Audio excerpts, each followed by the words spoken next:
नमस्कार, मैं पूजा। बिहार न्यूज में आपका स्वागत है। आज है 14 नवंबर, दिन शुक्रवार। खबरों की ओर बढ़ने से पहले आप सभी को बाल दिवस की हार्दिक शुभकामनाएं। चलिए अब डालते हैं एक नजर आज की सुर्खियों पर। आज 8 बजे से शुरू होगी मतगणना। पहले पोस्टल बैलेट की होगी गिनती। प्रत्येक केंद्र पर लगाए गए हैं 14 टेबल। अब BH सीरीज वाहनों के लिए 14 साल का टैक्स जरूरी। राजस्व नुकसान के कारण बदले गए नियम। टैक्स नहीं देने पर 100 रुपए प्रतिदिन लगेगा जुर्माना। बिहार स्वास्थ्य विभाग में फाइलेरिया निरीक्षक सहित 69 पदों पर निकली भर्ती। 12वीं पास उम्मीदवार कर सकते हैं आवेदन। 15 अक्टूबर से शुरू होगी आवेदन प्रक्रिया। डीजीपी की चेतावनी, गड़बड़ी करने वालों पर होगी सख्त कार्रवाई। विजय जुलूस पर लगाई गई रोक। आयोग ने पारदर्शी मतगणना का दिया भरोसा। पटना मेट्रो अलर्ट मोड पर बढ़ाई गई सुरक्षा जांच। बीएसएफ के जवान निगरानी में तैनात। डॉग स्क्वाड भी सुरक्षा जांच में है सक्रिय। डीएम का आदेश, मतगणना के दिन पटना के सभी स्कूल रहेंगे बंद। सुरक्षा और यातायात कारणों से लिया गया यह फैसला। अभिभावकों ने की प्रशासन के इस फैसले की सराहना। इंडिया ए की ओर से पहली बार उतरेंगे वैभव सूर्यवंशी। सीनियर खिलाड़ियों ने किया वैभव का स्वागत। यूएई के खिलाफ होगा ये मैच। चलिए अब बढ़ते अब तक की 25 बड़ी खबरों की ओर विस्तार से। बिहार स्वास्थ्य विभाग में फाइलेरिया निरीक्षक सहित 69 पदों पर निकली भर्ती। बिहार स्टाफ सिलेक्शन कमीशन यानी कि BSSC ने स्वास्थ्य विभाग में फाइलेरिया इंस्पेक्टर सहित कुल 69 पदों पर भर्ती निकाली है। 12वीं साइंस स्ट्रीम पास उम्मीदवार आवेदन कर सकते हैं और इन पदों पर फाइलेरिया रोग की जांच, निगरानी और रिपोर्ट तैयार करने का कार्य रहेगा। आवेदन प्रक्रिया 15 अक्टूबर 2025 से शुरू होकर 25 नवंबर 2025 तक चलेगी।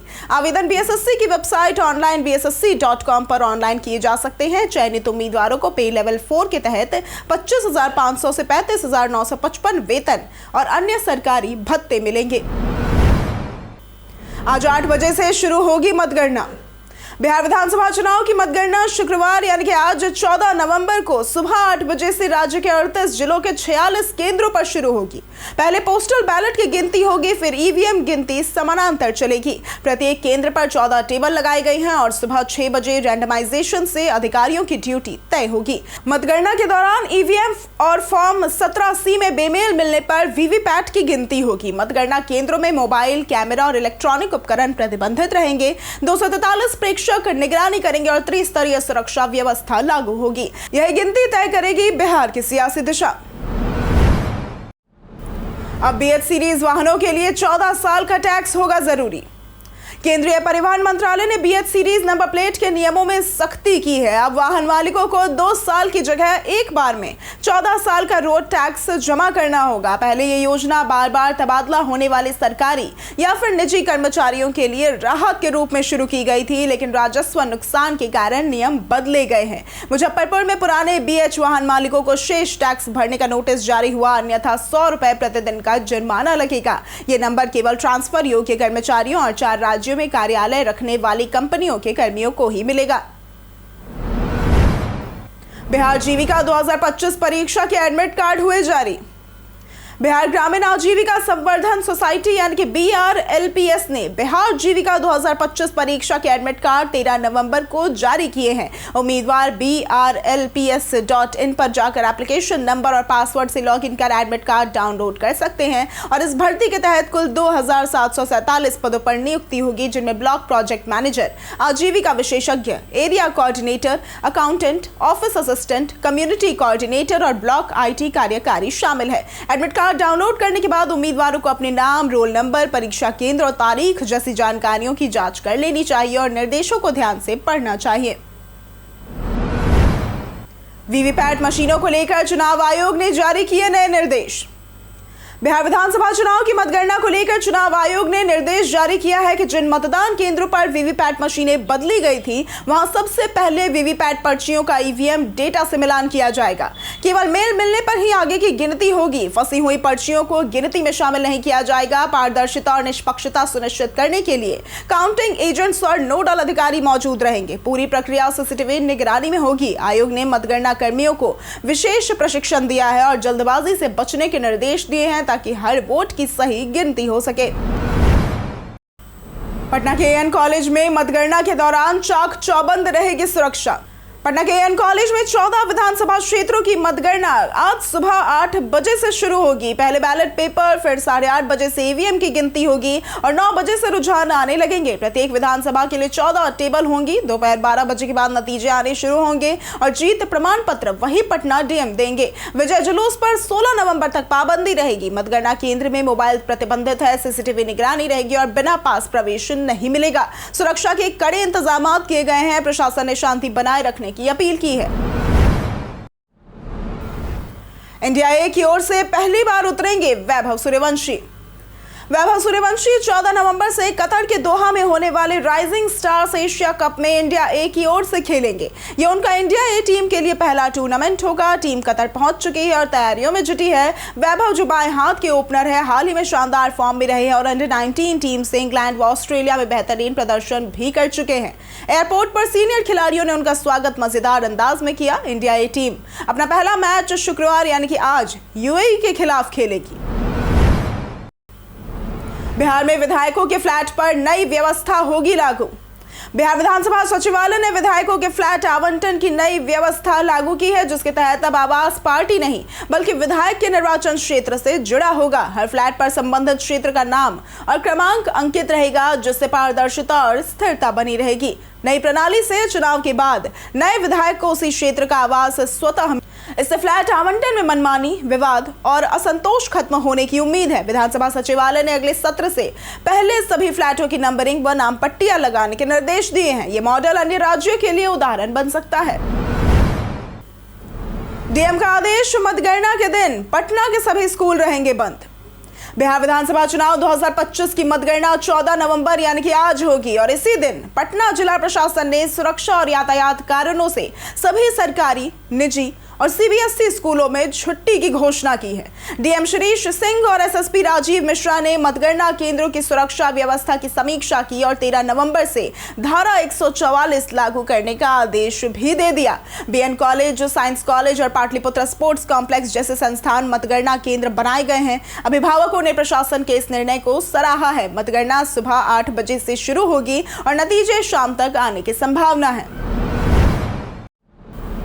पटना मेट्रो अलर्ट मोड पर बढ़ाई गई सुरक्षा जांच।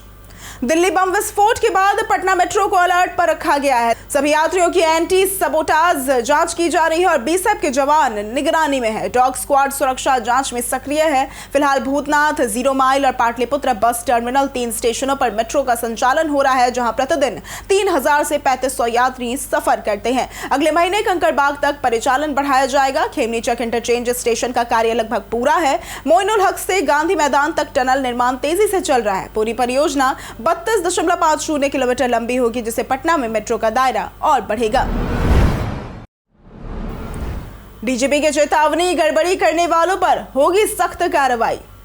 बिहार विधानसभा चुनाव 2025 की मतगणना 14 नवंबर यानी कि आज सुबह 8 बजे से शुरू होगी और सुरक्षा के पुख्ता इंतजाम किए गए हैं। सभी 46 मतगणना केंद्रों पर पुलिस व अर्धसैनिक बलों की तैनाती की गई है।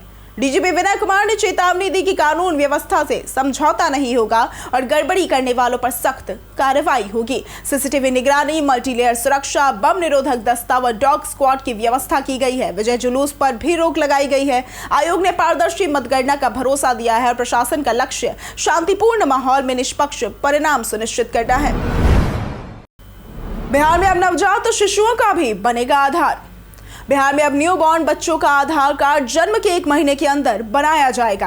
राज्य के सभी आंगनबाड़ी केंद्रों में आधार सेवा सुविधा शुरू की गई है, जहां बच्चों का आधार उनके माता पिता के आधार से लिंक्ड होगा। इससे उन्हें सरकारी योजनाओं और हेल्थ कार्ड का लाभ सीधे मिल सकेगा। आवेदन ऑनलाइन या ऑफलाइन दोनों तरीकों से किया जा सकता है। ऑनलाइन प्रक्रिया में UIDAI वेबसाइट पर अपॉइंटमेंट बुक कर डॉक्यूमेंट वेरीफाई करने होते हैं, जबकि ऑफलाइन में आधार केंद्र जाकर फॉर्म और दस्तावेज जमा करने होते हैं। आधार कार्ड 60 से 90 दिनों में घर पहुंच जाता है। बिहार के संजय मिश्रा की नई फिल्म का पोस्टर हुआ जारी। बॉलीवुड अभिनेता संजय मिश्रा अपनी आगामी फिल्म दुर्लभ प्रसाद की दूसरी शादी को लेकर चर्चा में है। उन्होंने महिमा चौधरी के साथ फिल्म का नया पोस्टर सोशल मीडिया पर साझा किया, जिसमें दोनों किताबें पढ़ते नजर आ रहे हैं। कैप्शन में उन्होंने मजेदार अंदाज में लिखा, हो ले जाएंगे ले जाएंगे। पोस्टर सामने आते ही फैंस ने उनकी जमकर तारीफ की और फिल्म को लेकर उत्साह भी जताया है। इस फिल्म का निर्देशन सिद्धांत राज कर रहे हैं, जिसमें संजय मिश्रा, महिमा चौधरी और व्योम यादव मुख्य भूमिकाओं में दिखाई देंगे। पटना और तिरहुत ने कबड्डी में मारी बाजी। गांधी स्टेडियम बेगूसराय में आयोजित 4 दिवसीय राज्य स्तरीय विद्यालय कबड्डी बालिका प्रतियोगिता के अंतिम दिन सेमीफाइनल और फाइनल मुकाबले खेले गए। अंडर 14 में पटना ने मुंगेर को 37-28 के अंतर से, अंडर 17 में तिरहुत ने मुंगेर को 32 और 29 के अंतर से और अंडर 19 में पटना ने सारण को 33 अंकों से हराकर विजेता बने। जिला खेल पदाधिकारी श्याम कुमार सानी ने विजेता, उप विजेता टीमों को मेडल और ट्रॉफी प्रदान की। उन्होंने खिलाड़ियों को खेल भावना से खेलने और सरकारी योजनाओं का लाभ उठाकर आगे बढ़ने की प्रेरणा दी। आयोजन में कई शिक्षक शिक्षिकाओं ने सक्रिय सहयोग किया है। मधेपुरा के हाई पावर इंजन का अब एक्सप्रेस ट्रेनों में भी होगा इस्तेमाल। बिहार के मधेपुरा में बनी 12,000 हॉर्स पावर की हाई पावर इलेक्ट्रिक इंजन अब मालगाड़ियों के साथ मेल और एक्सप्रेस ट्रेनों को भी खींचेंगी। इसकी शुरुआत सहरसा पटना राज्य रानी एक्सप्रेस से हुई है और फ्रांस की कंपनी अल्स्टॉम के सहयोग से बनी ये फैक्ट्री अब पूरी तरह स्वदेशी डिजाइन, निर्माण और परीक्षण में सक्षम है। यह इंजन 6,000 टन भार को 120 किलोमीटर प्रति घंटे की रफ्तार से खींच सकती है और इससे भारतीय रेल की गति, दक्षता और आत्मनिर्भरता में बड़ा सुधार होगा। मधेपुरा परियोजना न सिर्फ तकनीकी उपलब्धि है, बल्कि बिहार में औद्योगिक विकास और रोजगार का भी प्रतीक बन गई है। जाने आज कैसा रहेगा बिहार के मौसम का मिजाज। बिहार में मौसम तेजी से बदल रहा है और सर्दी का असर पूरे राज्य में महसूस किया जा रहा है। मौसम विभाग के अनुसार नवंबर के अंत और दिसंबर की शुरुआत में ठंड और भी ज्यादा बढ़ेगी। दक्षिणी व पश्चिमी इलाकों में न्यूनतम तापमान में गिरावट से सुबह शाम ठंडक बढ़ी है। दिन में हल्की धूप रहती है और तापमान लगभग 30 डिग्री सेल्सियस रहता है, जबकि रात का तापमान करीब 11 डिग्री सेल्सियस है। विभाग ने चेतावनी दी है कि नवंबर में तापमान और घट सकता है तथा दिसंबर के पहले सप्ताह में ये 1 अंक तक भी पहुंच सकता है, जिससे सर्दी तीव्र होगी। जमुई में पेट्रोल टैंकर से 10 लाख की विदेशी शराब बरामद। बिहार विधानसभा चुनाव की मतगणना से पहले जमुई में उत्पाद विभाग ने बड़ी कार्रवाई की। जमुई मलयपुर मुख्य मार्ग पर सतगामा गांव के पास इंडियन ऑयल के एक पेट्रोल टैंकर से करीब 10 लाख रुपए की विदेशी शराब बरामद की गई। टैंकर में 300 पेटियां शराब मिली। पुलिस ने टैंकर और शराब जब्त कर ड्राइवर फेकू यादव निवासी देवघर को गिरफ्तार किया। जांच में पता चला कि शराब देवघर से बेगूसराय ले जाई जा रही थी और गुप्त सूचना पर की गई इस कार्रवाई से मतगणना से पहले शराब सप्लाई की बड़ी साजिश नाकाम हुई। 15 नवंबर से बदल जाएंगे टोल टैक्स के नियम। 15 नवंबर से टोल टैक्स को लेकर नया नियम लागू होगा। सड़क परिवहन मंत्रालय के अनुसार बिना वैध फास्टैग के टोल प्लाजा में प्रवेश करने पर अब वाहन मालिकों को सामान्य शुल्क का 2 गुना भुगतान करना होगा। यदि फास्टैग फेल हो जाए और चालक नकद भुगतान करता है तो 200%, जबकि डिजिटल माध्यम यूपीआई कार्ड, नेट बैंकिंग से भुगतान करने पर केवल 1.25 गुना टोल देना होगा। इसका उद्देश्य नकद लेन देन घटाना, डिजिटल भुगतान को बढ़ावा देना और टोल प्लाजा पर पारदर्शिता व सुगमता सुनिश्चित करना है, ताकि यात्रियों को तेज और सुविधाजनक यात्रा मिले। अब 10वीं पास भी दे सकेंगे रेलवे ग्रुप डी की परीक्षा। रेलवे ग्रुप डी भर्ती परीक्षा पर चल रहे विवाद में कैट ने रेलवे के पक्ष में फैसला सुनाते हुए 10वीं पास उम्मीदवारों को परीक्षा में शामिल होने की अनुमति दी है। इससे परीक्षा का रास्ता साफ हो गया है। हालांकि तिथि आगे बढ़ सकती है क्योंकि एडमिट कार्ड और एग्जाम सिटी जारी नहीं हुए हैं। ये भर्ती 32,438 पदों के लिए है और 1 करोड़ से अधिक उम्मीदवारों ने आवेदन किया है। परीक्षा 100 अंकों की होगी, जिसमें नेगेटिव मार्किंग और नॉर्मलाइजेशन रहेगा। सफल उम्मीदवारों को पीईटी, डॉक्यूमेंट वेरिफिकेशन और मेडिकल टेस्ट देना होगा। आधार वेरिफिकेशन भी अनिवार्य रहेगा। मनोज झा का बयान, नीतीश खुद देंगे, तेजस्वी को आशीर्वाद। बिहार विधानसभा चुनाव 2025 के नतीजों से पहले पटना में मुख्यमंत्री नीतीश कुमार के टाइगर जिंदा है पोस्टर से सियासी माहौल गर्म हो गया। इस पर आरजेडी प्रवक्ता व राज्यसभा सांसद मनोज झा ने तंज कसते हुए कहा कि 18 नवंबर को नीतीश खुद तेजस्वी यादव को आशीर्वाद देंगे। उन्होंने दावा किया कि महागठबंधन की सरकार 18 नवंबर को शपथ लेगी। वहीं जेडीयू के पोस्टर के जवाब में आरजेडी कार्यालय के पास अलविदा चाचा पोस्टर लगाया गया। एग्जिट पोल में एनडीए को बढ़त मिलने के बावजूद आरजेडी और विपक्ष विपक्ष महागठबंधन की जीत का दावा कर रहे हैं। राजद नेताओं के बयानों पर भड़के बीजेपी अध्यक्ष दिलीप जायसवाल। बिहार विधानसभा चुनाव 2025 की मतगणना से पहले सियासी हलचल तेज हो गई है। बीजेपी प्रदेश अध्यक्ष दिलीप जायसवाल ने जदयू कार्यालय जाकर एमएलसी संजय गांधी से मुलाकात की और राजनीतिक हालात व मतगणना की तैयारियों पर चर्चा की। बाहर निकलते समय उन्होंने संजय गांधी को शुभकामनाएं भी दी। राजद नेताओं के बयानों पर आपत्ति जताते हुए दिलीप जायसवाल ने कहा कि बिहार में कानून का राज है और उपद्रव करने वालों पर सख्त कार्रवाई होगी। उन्होंने मतगणना के दौरान शांति बनाए रखने की अपील की और कहा कि प्रशासन पूरी तरह सतर्क है, किसी भी अफवाह या गड़बड़ी को बर्दाश्त नहीं किया जाएगा। भड़काऊ बयान पर आरजेडी एमएलसी सुनील सिंह पर केस हुआ दर्ज। बिहार विधानसभा चुनाव की मतगणना को लेकर विवादित बयान देने पर आरजेडी एमएलसी सुनील सिंह के खिलाफ पटना साइबर थाना में केस दर्ज किया गया है। डीजीपी विनय कुमार के आदेश पर यह कार्रवाई की गई है। सुनील सिंह ने चेतावनी दी थी कि मतगणना में गड़बड़ी हुई तो बिहार में नेपाल, बांग्लादेश और श्रीलंका जैसे हालात बन जाएंगे। उनके बयान को भड़काऊ और शांति भंग करने वाला मानते हुए पुलिस उपनिरीक्षक खुशबू कुमारी की शिकायत पर गंभीर धाराओं में एफआईआर दर्ज हुई है और आरोप साबित होने पर उन्हें जेल की सजा भी हो सकती है। कोलकाता टेस्ट में अक्षर पटेल होंगे बाहर।